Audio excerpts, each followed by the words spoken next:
بسم اللہ الرحمن الرحیم۔ السلام علیکم۔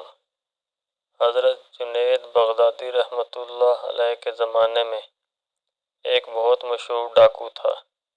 وہ ڈاکہ زنی سے باز نہیں آتا تھا، یہاں تک کہ کئی مرتبہ پکڑا گیا۔ قاضی اسے ہر بار پکڑے جانے پر کبھی 100، کبھی 200، کبھی 300 دروں کی سزا دیتے۔ اسے اس وقت تک 16,000 درے لگ چکے تھے، مگر وہ اس کام سے باز نہیں آتا تھا۔ حتیٰ کہ اس کا ایک ہاتھ بھی کاٹ دیا گیا، مگر وہ باز نہ آیا اور اپنے ایک ہاتھ سے ہی چوری اور ڈاکہ زنی کرتا رہا۔ لوگ اس سے بہت خوف زدہ رہتے، کوئی اس کے سامنے جانے کی جرات نہ کرتا۔ ایک دن ایسا ہوا کہ وہ ڈاکو جنید بغدادی رحمۃ اللہ علیہ کے گھر چوری کی نیت سے داخل ہو گیا۔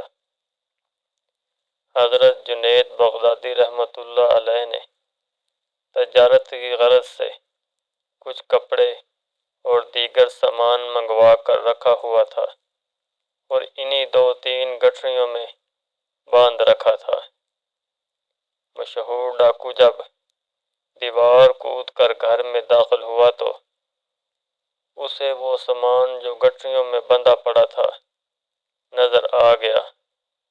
وہ ایک ہاتھ ہونے کے باعث ان کو اٹھا کر لے جانے سے قاصر تھا، اور ابھی یہی سوچ رہا تھا کہ کسی کو اس سامان کو اٹھا کر لے جانے کے لیے مدد کے لیے بلایا جائے کہ اسی اثناء میں حضرت جنید بغدادی رحمۃ اللہ علیہ نماز تہجد کے لیے نیند سے بیدار ہوئے اور اپنے گھر کے صحن میں تشریف لائے۔ ڈاکو کی نظر آپ پر پڑی اور اس نے سمجھا کہ شاید یہ اس گھر کا کوئی نوکر ہے جو مالکوں کے بیدار ہونے سے قبل گھر کے کام کے لیے بیدار ہوا ہے۔ اس نے حضرت جنید بغدادی رحمۃ اللہ علیہ کو نہایت سخت آواز میں اپنے پاس بلایا، ادھر آؤ اور یہ گٹھری اٹھا کر میرے سر پر رکھو۔ حضرت جنید بغدادی رحمۃ اللہ علیہ اس کی جانب بڑھے اور گٹھڑی اٹھا کر اس کے سر پر رکھ دی۔ اس نے جب دیکھا کہ گھر کا ایک نوکر اس کے روب میں آ چکا ہے اور اس کے احکامات کی جوں کی توں تعمیل کر رہا ہے،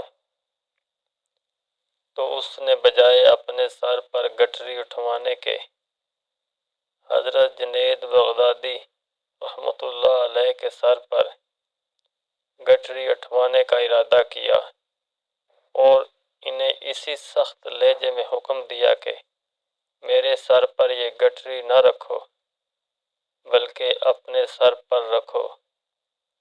حضرت جنید بغدادی رحمۃ اللہ علیہ آمادہ ہو گئے۔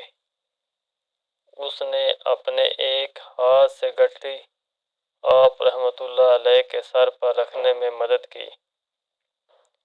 جب آپ رحمۃ اللہ علیہ نے گٹھری سر پر اٹھا لی تو اس نے حکم دیا کہ جلدی کرو اور میرے ساتھ چلو، فجر ہونے والی ہے اور سورج کی روشنی ہو جائے گی۔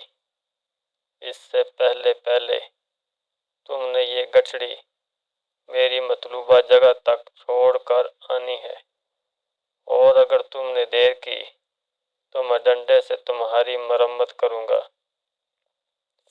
حضرت جنید بغدادی رحمۃ اللہ علیہ اپنا مال اپنے سر پر رکھ کر اس کے گھر کی جانب چل پڑے۔ حضرت جنید بغدادی رحمۃ اللہ علیہ راستے میں تھک گئے۔ وزن زیادہ ہونے کے باعث آپ کا سانس بھی پھول چکا تھا۔ آپ کی رفتار آہستہ ہو جاتی، جس پر وہ بدنام زمانہ ڈاکو آپ کو ڈنڈے سے مارنے لگ جاتا۔ یہاں تک حضرت جنید بغدادی رحمۃ اللہ علیہ وہ گٹھڑی سر پر اٹھائے اس کے گھر تک پہنچا دیتے ہیں اور گھر واپس آ جاتے ہیں۔ بدنام زمانہ ڈاکو نے ایک دن گزارا وہ رات کو نہایت اطمینان سے سویا اور اگلی صبح اٹھا۔ اسے خیال آیا کہ جس گھر میں نے گزشتہ روز چوری کی واردات کی ہے اور سامان سارقہ اسی گھر کے نوکر کے ذریعے یہاں تک لایا ہوں، کہیں وہ میرا راز فاش نہ کر دے۔ مجھے اس سے متعلق خبر رکھنی چاہیے اور چل کے دیکھنا چاہیے کہ آیا وہاں لوگ جمع ہیں یا نہیں۔ اگر تو جمع ہوئے تو یقیناً اس نوکر نے میرا راز فاش کر دیا ہوگا اور وہ تفتیش کر رہے ہوں گے، اور اگر وہاں خاموشی ہوئی تو یقیناً نوکر نے میرے متعلق کسی کو ڈر کے مارے نہیں بتایا ہوگا۔ چنانچہ وہ آپ کے گھر کی جانب چل پڑا۔ وہاں پہنچ کر کیا دیکھتا ہے کہ لوگ آ رہے ہیں اور گھر میں قطار در قطار داخل ہو رہے ہیں۔ گھر میں داخل ہونے والے افراد حلیے سے نہایت پرہیزگار اور متقی لگ رہے تھے۔ وہ بڑا حیران ہوا۔ اس نے کسی سے پوچھا کہ یہ لوگ کہاں جا رہے ہیں۔ اسے بتایا گیا کہ کیا جانتے نہیں کہ یہ گھر ایک بہت بڑے شیخ پیر کامل کا ہے۔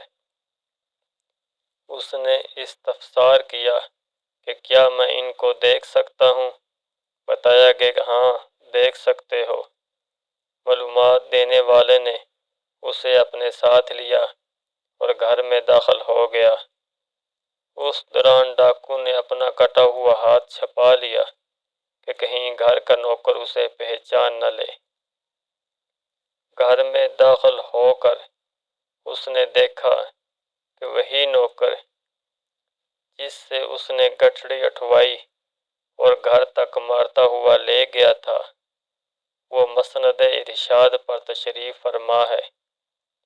معلوم کرنے پر پتہ چلا کہ یہ حضرت جنید بغدادی رحمۃ اللہ علیہ ہیں، جو ولی کامل ہیں۔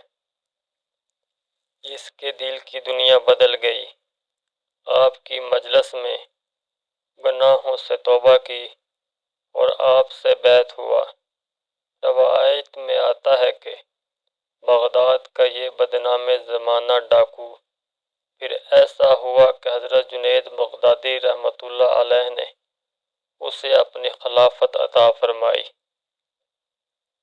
اللہ والوں کی مجلس کا اپنا ہی اثر ہے۔ کہاں بغداد کا مشہور چور اور ڈاکو، اور کہاں جنید بغدادی رحمۃ اللہ علیہ کا خلیفہ۔ یہ اللہ والوں کی محفل کا اثر تھا کہ دل کی دنیا بدل گئی۔